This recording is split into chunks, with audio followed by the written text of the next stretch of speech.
evening, everyone. Welcome to today's session. I am your host for tonight, Ruchita Singh. And today we are here to discuss a very, very important subject, that is the morning nutrition. अब हम में से किन सबका favourite breakfast probably pancake और maple syrups है, या चाय एंड बिस्किट है, या हम स्किप कर देते हैं क्योंकि ब्रेकफास्ट का टाइम ही नहीं है. ये this and much more is going to be discussed today in much detail and with the significance of it. क्यों जरूरी है, क्यों कहा जाता है to have a king's breakfast, या क्यों कहा जाता है कि it's the most important meal of the day. And to discuss this, we have two very special guests tonight, and it is my honor to invite on this virtual stage Farooq Tarapur, who's an Olympian, two-time world champion in sailing, and he has had an 40 plus years of active sporting career. He's won innumerable awards like Chhatrapati Shivaji Award, Arjuna Award, and much more. And he's our flag bearer on this journey with the mission, Har Ghar Healthy, Har Ghar Medicine Free. Let's listen from him, guys. Thank you, Ruchita. And good evening, everyone. Welcome to this exciting Friday session.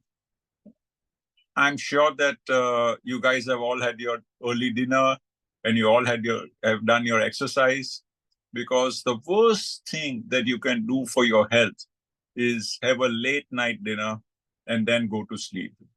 Try and put in at least 2 to 3 hours between your dinner and your sleeping time.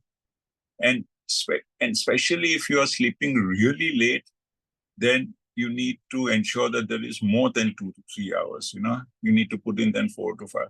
Typically, make sure that you have your dinner by sunset. And we've been noticing over a period of time that many lifestyle challenges are due to people eating a late dinner and then going off to sleep. Another myth that exists that, after dinner, you should not do anything. It is very, very critical that you must go for a little walk or do some form of a physical exercise. If you cannot even go for a walk, to ensure that, your body, the food that you have eaten, it's not just lying over there. Diwali is gone now. I hope you're tapering off your sweets. I hope you kept that in mind, that sweets are meant to be tasted, not eaten. There's a big difference between tasting sweets and eating them. That would make a huge difference to your lifestyle. I also hope that many of you started the new journey of, gut reset. Now, like, how often do you need to do gut reset? One of the times is after Diwali, because it is natural in Diwali to, eat all the wrong stuff and get your gut microbiome, completely out of whack. The percentage of bad bacteria are increasing considerably. So this is a good time, to do your gut reset. Today, you're going to be learning about morning nutrition. Morning nutrition is one of my most favorite topic, because it is everything. In sports, especially in an event like what I used to be involved in sailing, we were so reliant on this heavy breakfast that we used to sometimes eat, 3,000 to 5,000 calories during breakfast, because there was no time to have lunch, because we would be racing on the water. And it's not very comfortable to eat your meals on the water, especially in this high-class racing boats, which are not stable. So we are a firm believer that you must start your morning metabolism by having a huge breakfast. I like that term, eat your breakfast like a king, eat your lunch like a prince, and eat your dinner like a pauper. If you were to divide your percentage calories, it should be 50% for breakfast, 30% for lunch, and 20% for dinner. I hope you get this part right, and please, no snacking in between, because there is nothing, trust me, you can see as many advertisements as you want, but there's nothing like a healthy snack. In between this period is a time that you need to focus on your hydration, make sure that your body is really well hydrated, because the combination of good nutrition, good morning nutrition, and good hydration, will do your health a world of a good. So let's start promoting this. Today, you're going to listen from somebody, okay, who had who was in the corporate sector and had no time for breakfast. So generally, she either had a very heavy Punjabi type breakfast or absolutely no breakfast. And when she realized that this was critical, it made a huge difference in her transformation journey. So listen to Deepika extremely carefully, because what you have to say has a significant impact on your overall health. Over to you, Deepika. Thank you so much, Farooq. Thanks a lot, Ruchita. Good evening, everyone. Well, like Farooq rightly said, I don't remember a day in my corporate career that I would have had a proper breakfast. So I'll just, how the breakfast used to be. I would step out of the house by 8:30, reach office because breakfast karne ka time nahi hai. And in a way, it kind of helped me always to, tell myself, keep myself in a delusion that breakfast nahi kar rahi hu, so I'm skipping one meal, so I'll be able to, it'll help me in losing weight. And long story short, I would move from West Delhi to end of South Delhi to my company, to my office. And around 10:30, 11 by default, I would feel hungry. I would go to the cafeteria and I would have the best possible, the most available delicious delicacies. Could be a samosa, could be a kachori, could be an idli the day I want to feel less guilty. Have a nice hearty breakfast at 10:30, which is an absolute, late hour to have your breakfast. And then because, in companies and offices by 2 o'clock, people generally tend to have their lunch. Have a hearty lunch, have a very nice heavy evening tea, which would again be accompanied by some form of samosa or some form of pakoda, because you're working and you want to tell yourself that you need to eat to stay and work like that. And then probably go back home, have a nice cup of tea, and then a hearty dinner, probably around 10 o'clock. So that's how I've been. And because of that one habit of skipping my breakfast for almost 8 years that I worked, I had always carried at least one complete pack of a painkiller in my bag, which was like, my mental security that, okay, agar sir dard ho jaye, to I need this, it was like a drug that I needed. And one would be the pack that I would be using. So one is that I would be eating out of every other day, popping a pill. And the other was one backup so that, I should not be stranded at a location where I don't have a painkiller, because I used to have severe headaches.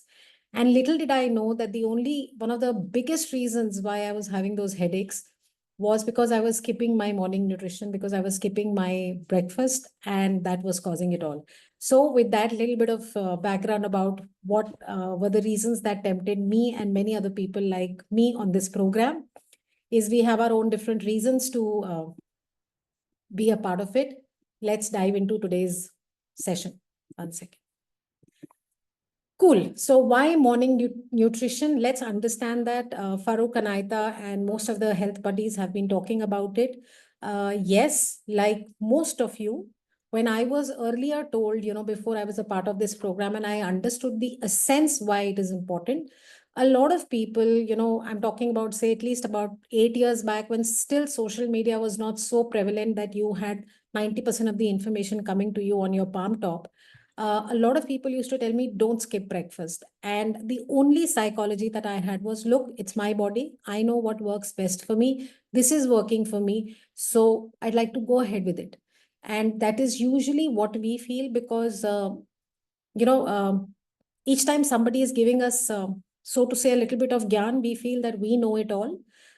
You may know everything about how your day looks like, what your lifestyle is all about, how have you been born and brought up. But my humble request to all of you is that whatever your decisions are, it is always wise to take an informed call whether you would like to skip your breakfast, whether you'd like to, have a different hour for your meals or not. Because at the end of the day, the whole objective, I think one thing that really, really, really gives me a lot of belief and power about this entire program that we have, that our only focus is to give you enough information in the first 90 to 120 days that you are a part of us on the group, is to equip you with enough information so that you can take wise calls in your life 5 years down the line as well. The objective is not to keep you coming back to us for every little nitty-gritty, but to give you that information, give you that knowledge, give you that understanding that how food works well for your body, what your body wants in terms of food, so that even 5 years down the line, when you look at your plate, be it at a restaurant or be it in the four walls of your house, be it when you are traveling, you are, mid-air, or you're in a train, or you're at attending a party, a marriage, or you are having the festive season going on, are you wise enough to choose that, okay, for these 2 days of festivities or 3 days of festivities, am I pulling my health back by about a month of hard work that I have put in? If we can ingrain that thought process in your mind, I think our half the battle is won. So today we're going to be talking about morning nutrition. Farooq has already explained what your breakfast should look like, what percentage of calories do you need in your breakfast, which is 50% of your daily nutrition, 30% in your lunch, and 20% in your dinner.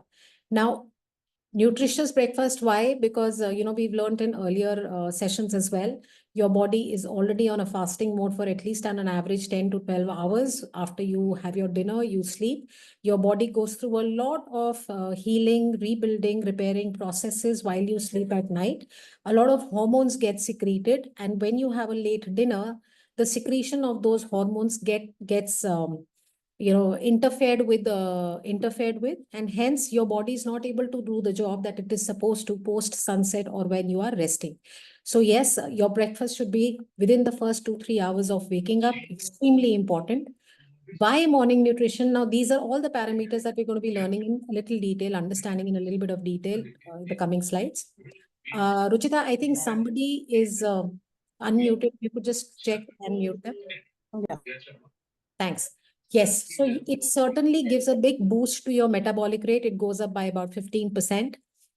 You are already in a negative protein balance when you wake up in the morning, and protein, like 90% of people we already know who are there on this group, that your body does not store protein on a daily basis. It's unlike fats and other vitamins and minerals and your macro and micronutrients. Protein is one thing which your body, whatever it uses on a daily basis, it uses, the rest gets eliminated from your body the very next day. So there are no stored reserves of protein in your body. And from the first strand of your hair to the last, a nail on your foot, every cell requires protein for, new cell generation, for cell repair, for cell rebuilding, etc., etc. So you need enough protein on a daily basis. Now, how much protein does anybody need? For a layman, if you are 60 kgs of body weight, you need at least 1.5 grams to 2 grams of 1.1 to 1.5 grams of protein every single day. So which means if you're 60 kgs, the minimum requirement would be about 60 grams. How are you fulfilling that requirement? Now, a lot of people essentially say that, we have enough dal in the lunch and the dinner, etc. Please go back to the actual constituents of your dal. Whatever numbers that we are looking at, earlier, some 15, 20, 30 years ago, one katori of dal would give you ample amount of protein to cover your daily requirement. It could be about 15 to 20%. But because of the agricultural practices, because of a lot of additives being used in crop yield and to manufacture them and to, source them into the market, the nutritional constituent of protein is going severely down in your food and other nutrients as well. So yes, you need protein the first thing in the morning, because your body, it's like a car which is starting up. So it needs all the fuel in the morning. Yes, it really greatly helps you in your insulin sensitivity and your glucose tolerance, and also how it helps in altering your gut bacteria, how it helps in building the good bacteria and reducing the bacteria is what we're going to be learning. Now, why does Farooq say that you need to eat your breakfast like a king and, have at least about 50% of your daily requirement in the breakfast itself? Why? Because it promotes healthier eating. I don't know about you, but it's a fact that every time I skip breakfast around 11 o'clock or so, there is a very natural tendency to start looking at least and start thinking about food, thinking about what is it that I can have, or whenever I'm going to have, what should I have? Which is less calorie, which is more calorie, which is more tasty, which is more tempting. And hence, when you are in such a situation, it is human tendency to reach out to something which will please your tongue, and not probably be as nutritious as it is supposed to be. So yes, it definitely affects your eating throughout the day. You are breaking your overnight fast, so your body needs the fuel. It is nutrient deprivated over the last 10-12 hours. One, because you've not eaten in the last 10-12 hours, and two, because whatever nutrition that your body has, it already uses that to heal and repair your body throughout the night, boost your energy levels and fuel your cognitive power. It has been there's been a study which has proved that your cognition is much better when your nutritional requirements are taken care of first thing in the morning. And of course, it replenishes you of other nutrients as well after the overnight fasting. Now, globally, 50 to 30% people, they skip their nutritious breakfast. This, even if this number is a little higher, I would not be surprised, because over the last about 20-25 years, ever since I stepped into the corporate world, I started meeting people in that circle. What I've realized is that, people, either they have a hectic lifestyle, or they are traveling, or they have had late night at work or an office get together. They have to travel. You talk about cities like Delhi, Mumbai, Bangalore, and even smaller cities now. They need to cover up, the time on the road. It's really hectic. So they try and they'll skip breakfast so that they can be on road yet another 10 to 15 minutes early, so that they can be in office on time. And of course, a lot of other factors that we'll cover, depending upon your family size, etc. What is your role and responsibility? Are you a husband? Are you a wife? Are you a daughter? Whatever, it all affects not having your breakfast. Now, key findings in India, some of the major 4 metro cities, sample size was 3,600. 1 in 4 claim to skip breakfast. That's about 25%, which is very, very high. 60 to 80% subjects in metro cities have either inadequate breakfast, or they do not have their breakfast at all. And this is a little higher in women than in men, for very obvious reasons. Now, skipping breakfast has also been associated with greater total energy intake from added sugars. Absolutely, definitely. While I was in the corporate, yes, I've already shared with you that I would, look for an option. Okay, let's have chai biscuit. Now, when you're having the chai biscuit also, because now you're eventually opening a pack of biscuits, I remember, I'm talking about way back in 2003, 2004, we had these very nice creamy and jammy biscuits that used to come. There were about 6 to 8 biscuits. And oh my God, what a load of absolute empty calories, full of, unwanted fat and very high calories that it was. And having that entire pack of biscuits along with a small, 5 to 10 rupees packet of salties or savories or namkeen, it was so normal. It was, it didn't, today, when I look at my plate, or when I'm even wanting to snack, I am not kidding. It's a very honest confession. I would look at that plate 10 times to just, figure out, okay, how much fat would this be? How much of simple carbs is this? Protein practically zero, but yeah, fiber is there.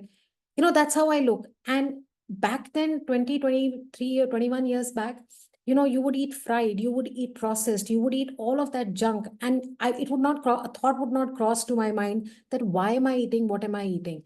And it was only for taste. I think, be honest to yourselves, out of 100%, how much amount of food, or what food do we have in the day, and how much of it is purely for taste, and how much of it is purely for nutrition? If you can be honest with yourself about that, I think you've already won half the battle, because you will consume unnecessary added sugars, low nutrient, empty calories is what you will consume, and certainly a very low healthy nutrition index. Not having nutritious breakfast severely impacts 3 P's in your life, which is your physical aspect, which is very, very obvious, which I think most of us who are on this program, on this training right now, they understand that. It also severely affects your physiological behavior and your psychological behavior. Let's understand that in a little bit detail. Now, how does it impact your health, physical health? Very simple. It will certainly, when you have these empty calories and high sugars and processed food and packaged food. Now, when I talk about packaged food, I like to bring up one thing. A lot of times we've seen most of us on the group talking about, a high, millet-based breads, and we're talking about processed milk products. We're talking about, very natural, low in sugar kind of processed, drinks and beverages. Anything that's coming in a packet, it's more than obvious these days. is not good. If you can cook it in your home, I think that's the best thing that you can do. And if it cannot be cooked and it's going to take a while being cooked at your home, that in itself tells you that having it at home is 10 times better than having the processed or packaged form of it. Because these empty calories, they give you, they're very low in giving you the nutrition and the energy. So yes, you feel low in energy. You would not feel very upright after having a big bag of chips and probably, some form of soda along with it. You will feel rather lethargic. It will definitely increase your body weight over the next couple of months. And yes, it will deposit fat in every possible inch under your skin in your body where you can't even think of having a fat deposit. Vis-a-vis, when you're having a healthy breakfast, you're having nutritious food, you will be high on energy. When I say high on energy, this is something I have realized certainly in the last 6 months that, a year back, every time I would probably visit somebody's, a friend or relative, or I would be at a place where I need to take the stairs, anything beyond the second floor, um, I would, I would detest the idea like anything, because it would leave me breathless. I would feel lethargic going up the stairs. And I remember categorically Farooq talking about it in the last session previous to that, that, when you are a lot lighter, or when you are as per, your height and age, if you are in that weight range, and thanks to these sessions, I look for opportunities where I can go up and down the stairs. And I have never been a physically working out kind of a person all my life. That's something I've always stayed away from. And that's perhaps the reason I was the way I was. Farooq mentioned that because of this program, I have seen people sharing the fact that, if they are at a metro station, if they are, somewhere else, they would rather not sit on the bench and go up and down the stairs. I saw myself doing that so very often in the last 6 months. And it is so enthralling, such an exciting thing to do that I'm not wasting my time. I'm going up and down the stairs, even if it's like 4 flights of stairs. It's fun. It's truly fun. It gives you a lot of confidence that, oh, you're physically active, you can do this. And these are these little activities that you do every single day that we also cover in our concept of NEAT, that really help you stay on track, keep your weight in check on a daily basis. It improves your performance, of course, helps in your weight reduction and reduced fat deposition. When you are eating more nutritious food, when you are eating a balanced diet, um, you can't even imagine how your body will start eating out your fat deposits from every possible inch under your skin. It helps for, a fat that's been stored in your body for over 30 years, because now what you're eating is more nutritious. Now what you're eating is being expended very well by your body, and it greatly helps you. Now, the more you don't have nutritious breakfast, the fatter you will get. Yes, yes, yes, and yes, because you will be resorting to packaged food, processed food, quick food that can come in handy quickly, which will be again empty calories. So avoid that. Now, what are the benefits that you can have if you have a regular nutritious breakfast? It improves your performance significantly.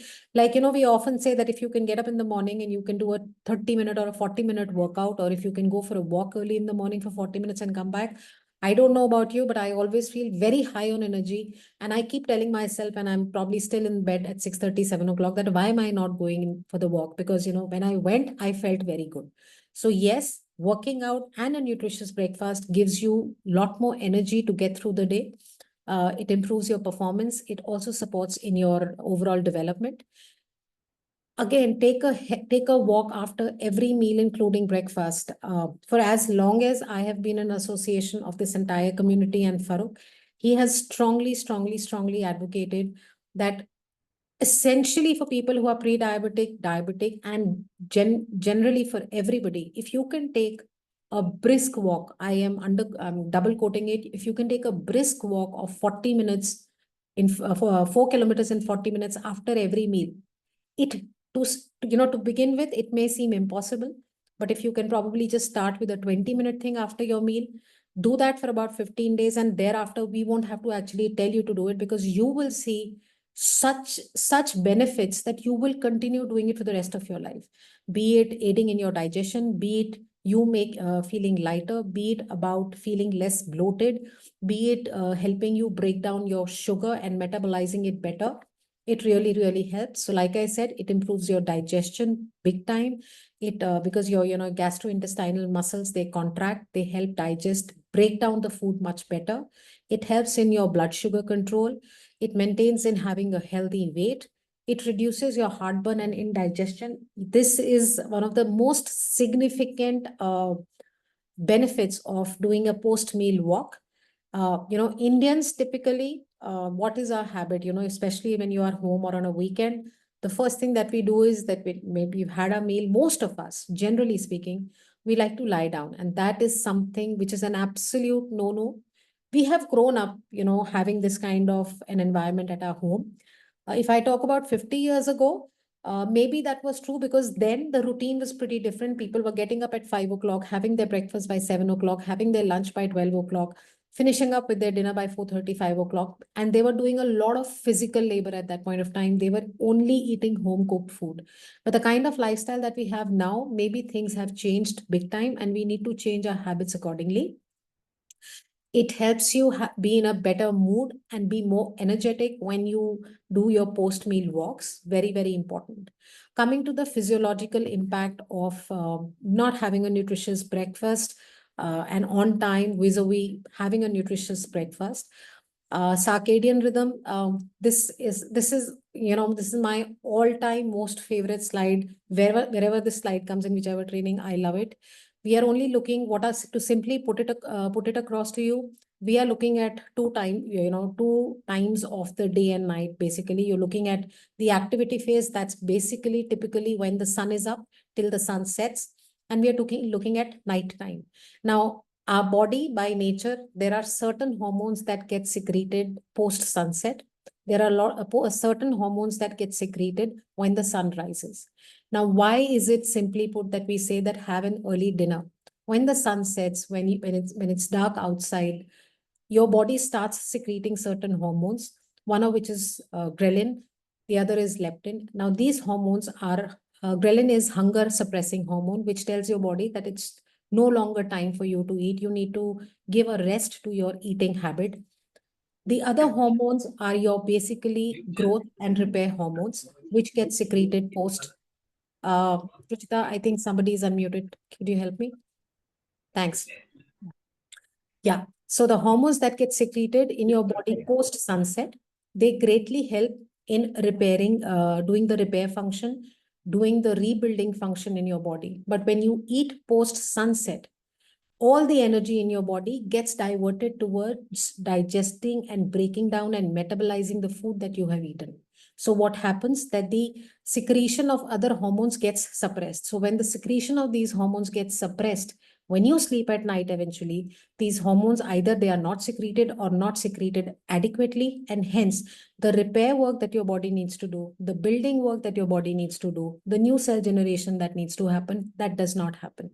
And when this is a practice with you in your life for the next couple of years, couple of months, couple of days, then is when it starts affecting other parameters of your body, and you will have certain lifestyle diseases entering your life. And then we will wonder, why did this happen? I eat organic food. I eat on time. I certainly eat on time, but my eating on time, is that the correct time to eat? You need to be more informed. You need to understand this better. What works well for your body? What is a general principle? And how can you probably bridge the gap between what time are you eating right now and what time are you supposed to eat? Because the smaller this gap is, the healthier your body will be. So circadian rhythm is basically of time restricted feeding, when you ensure that you're not eating post sunset, because that will help you physiologically. Now, some pictorial representation of how it will look if your body clock is completely misaligned with the circadian rhythm. If you are eating when it's time to stop eating, you will have fatty liver diseases, you will be more prone to diabetes, cardiovascular diseases, weight gain, and a severe inflammation in your body. Vis-a-vis when you are probably eating in the time when you're supposed to, all of these will be significantly reduced. Now your body protests against not having nutritional breakfast. What happens? Your entire cardiovascular system goes on strike. How does that happen? You're having a non-nutritional breakfast. Your non-stress hyperactivity will get affected. Your blood pressure will get increased. your abnormal lipid metabolism will take a big hit and certainly affect your cardiovascular thing. The risk of death increases by 1.19 times. Risk of death from cardiovascular diseases increases by 1.87 times. Risk of death from stroke increases by 3. All of this is when you are skipping your breakfast and you're not having enough nutrition. Like Farooq says, आज कुछ नहीं होगा, but over a period of time, बहुत कुछ होगा, and that will certainly have a deep impact on your life and your body. Now, what happens when you don't eat your breakfast properly? Absolutely, it's a done deal. You will gain weight whether or not you accept it. Your body will protest. It will lead to unnecessary inflammation. Vis-a-vis, when you eat, if you do not eat your breakfast properly, you will have impaired sugar levels. आपका जो insulin sensitivity है will go for a complete toss. You will have a fatty liver. We are not scaring you, but these are things that happen at a under the ground level, which will not make an impact today. Like, I remember Farooq saying that if you have 2 chapatis at night today, if for the next 10 days you have 1.5 or 1 chapati, nothing will happen. But if you maintain that pattern for about 90 days, which is basically reducing your dinner by half, having a light dinner, over the next 90 days, you will see a significant impact, a good impact, a healthy impact on your body. So today, not skipping your breakfast or not having enough protein in your breakfast may not do you any harm. But when you look at it as a pattern over the next 1 year or 6 months, get your reports done today, your basic blood work, get it done after 6 months, and you will see a significant difference. And similarly, if you've been skipping your breakfast today, get your tests done today, start with your proper breakfast, average lunchtime, and probably a very decent and a very, very, limited dinner and an early dinner, and get your reports done after 6 months. You will come back to us and say that your reports have significantly improved, because that's happened for a lot of us who've been on this program all this while. Now, development of type 2 diabetes and fatty liver. Why? Because your insulin resistance takes a hit when you skip, do long hour fasting and you skip your breakfast, you're starting your day, your hormonal imbalance will go up, your metabolic changes will happen, inflammatory response will be very significantly high. Coming to the physiological benefits, now we just heard what are the harmful effects of skipping your breakfast. Let's understand how is it going to help me improve my physiological benefits. When you break your fast with a nutritional breakfast, your sugar will be in check.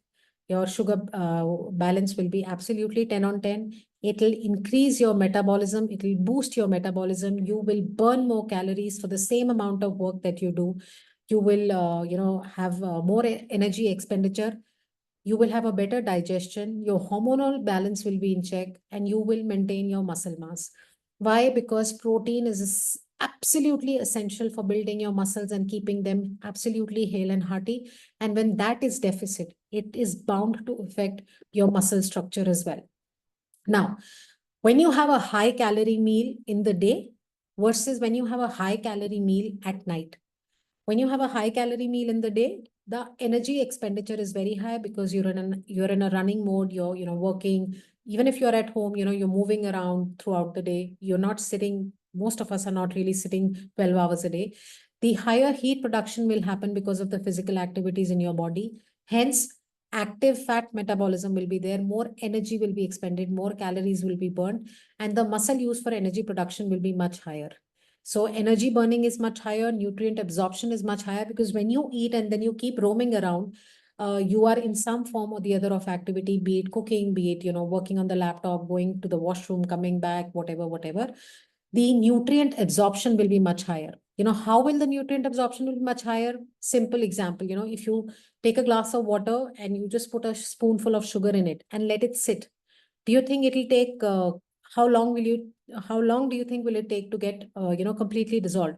Vis-a-vis, when you put the same sugar and you whisk the water nicely, it'll get absorbed much faster, it'll get dissolved much faster. Similarly, when we eat food and we move around enough post eating food, which also includes our post meal walks, the nutrient absorption from the food is much higher than when you lay down, because when you lay down, only the body is working and it's trying to metabolize and digest that food, but the nutrient absorption will be much lower. So at night time, a high calorie meal will be low energy expenditure because you're not moving around. So lower heat production. So no, because of no activity, lower fat metabolism. It's not going to get metabolized. Rather, it's going to get stored in different pockets of your body. And certainly the muscle recovery and repair is going to be much, much lower. Now, remember in the first or second slide, we spoke about how eating a proper nutritional breakfast is going to affect your gut microbiota and your gut, metabolism.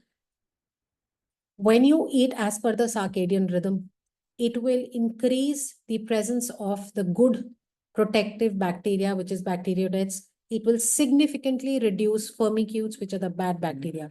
Most of us who have restarted the gut reset program from the 6th of this month on this group, this is exactly what we are doing. So imagine doing the 10-day gut reset to reset your entire gut. But if you go back to the same old practices of, late night eating, high calorie eating, processed food, packaged food eating, sooner or later, it will start impacting the gut microbiota and reverse the good work that you have done. And that's why Farooq says that, you need to understand your body, that how often do you need to do a gut reset for yourself? It could be once in 3 months. It could be once in 6 months. We have people on the group who are probably doing it second or third time in the last 6 months because they feel that they need to reset it. And it's important, you need to do a factory settings, reset the factory settings for your body to perform at optimum level. So yes, if your gut microbiota gets affected, you need to do a gut reset. But imagine that if by having proper nutritional breakfast and doing little activities like post-meal walks, if it can continue to help build or increase your good bacteria, the need for you to do a gut reset will be much lesser in terms of frequency. So that's how it helps. What are the physiological impacts of having a nutritious breakfast and not skipping your breakfast?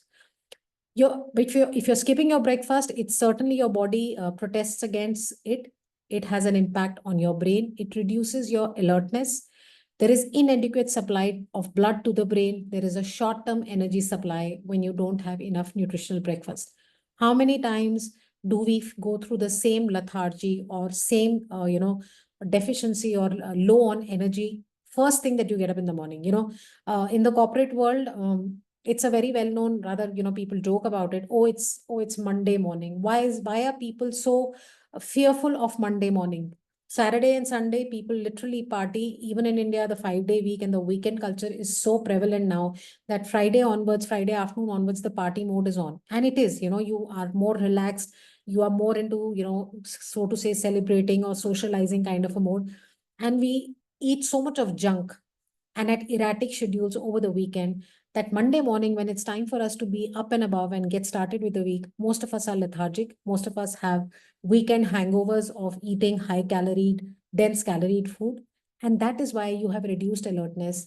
That is why you have short term energy supply, because your body is still, why do we say 5 to 7 day of gut reset? Because it's established fact that whatever you're eating today, all that, the toxic stuff that's there been in our body, the stuff that, the waste, it takes about 5 to 7 days to get completely eliminated from our body. And that's why the 10-day gut reset on an average.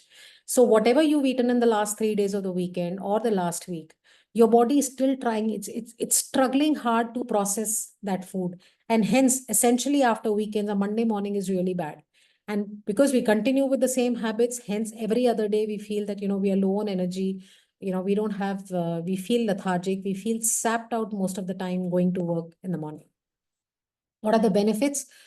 Jo aapke, whatever are the harmful effects, just reverse them. They are your benefits. You will have much improved memory. Your cognition alertness will be 10 on 10 if you are eating right, if you're eating right and light and not at night. So yeah, eating right, eating light and not at night, you will have much higher cognition. Your body will be able to timely and effectively process whatever you've had, digest whatever you've had, absorb the nutrients from the food that you've had when you, do your post-meal walks. You will be mentally having more clarity, reduce stress. And because of all these four factors, if they are in check, your mood will be a lot better. The effects of breakfast and breakfast composition in your cognition in children and adult. This was a study which was done, that review of 45 studies on breakfast. Regular breakfast consumption certainly improves your memory. It certainly helps in, improving your cognition. These are a couple of benefits in a nutshell. So physically optimal energy levels managed It manages your weight, it manages your muscle mass. Physiologically, mental well-being is greatly enhanced. It improves your cognition, your alertness, and your memory. Psychological and your physiological are you have a better metabolic health, your gut health is improved, your vascular health is improved, effective utilization of the energy, and a lot of satiety. If you've eaten well in the morning, trust me, till lunchtime, you will not feel hungry. You will not have the urge to binge. You will not have the urge to snack. So a lot of times, I was speaking to somebody the other day in the group itself. If you've eaten a good meal, a nutritious meal, nutritious, when I say, I'm not saying like lot of food, but the food that your body essentially requires in terms of micro and macronutrients, your body will not ask for food till the next meal time. So all of you who want to avoid snacking in between, have your meal properly, nutritious meal, complete meal, and on time, and you will not feel the need to snack at all till your next meal. And finally, we certainly like to end with this. You start your with shine, start your day with gratitude and optimism. See, even if you're negative about it, there's hardly anything that you can do about it. And if you can do something about your situation, fantastic. You need to be absolutely optimistic that it's in your control. So it's always better to be more optimistic and take things in your stride and with a smile. Have your nutrition. I think I've said enough about what the benefits of nutrition, why you need to have it. Intentions, visualize and set clear intentions. Yes, I started off on this journey a year ago because I was battling my severe acid reflux. I wanted to stop having that pill that I was having for the last 10 years. When I started off, I wasn't sure whether I'll be able to come off the pill. But I certainly, what I wanted was, I did not want to be fall susceptible to other lifestyle diseases, which are, so to say, a part of our, households these days, which is blood pressure, which is diabetes. I lost my dad to cancer. So why not correct a few lifestyle habits, which can, probably shut the doors to these kind of lifestyle diseases. Little did I know that in this journey, it'll also help me come off that pill that I was having to reduce my acidity and acid reflux.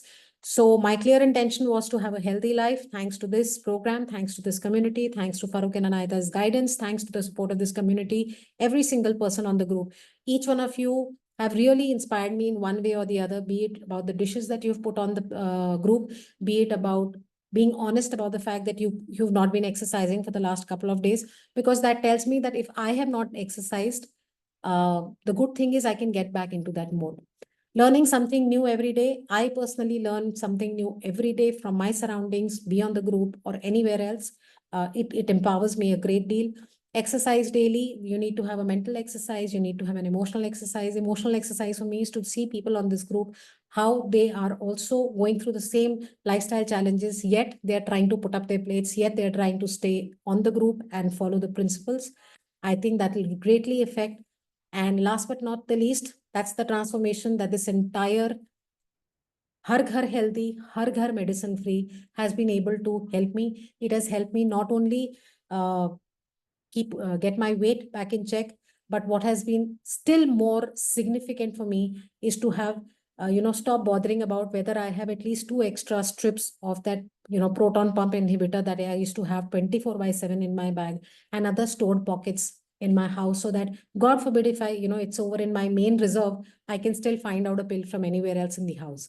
So thank you, Farooq. Thanks for this entire community. You guys have been absolutely fantastic in supporting us and supporting each other. Please, please, please share your plates. You may be busy, but I'm sure you can take out that 30 seconds every day to post your plate, because that will help you get back in check, get back in shape, have a fantastic life for yourself, and also help a lot of people around you to understand the morning nutrition, the essence of eating light at night and eating right at night. So that's all from my side. Over to you, Ruchita. Thanks, everybody. Thank you so much, Deepika. That was so beautifully explained and with such details. I see no further questions. So thank you all. You've been a great audience. Good night and stay safe. See you in the next session.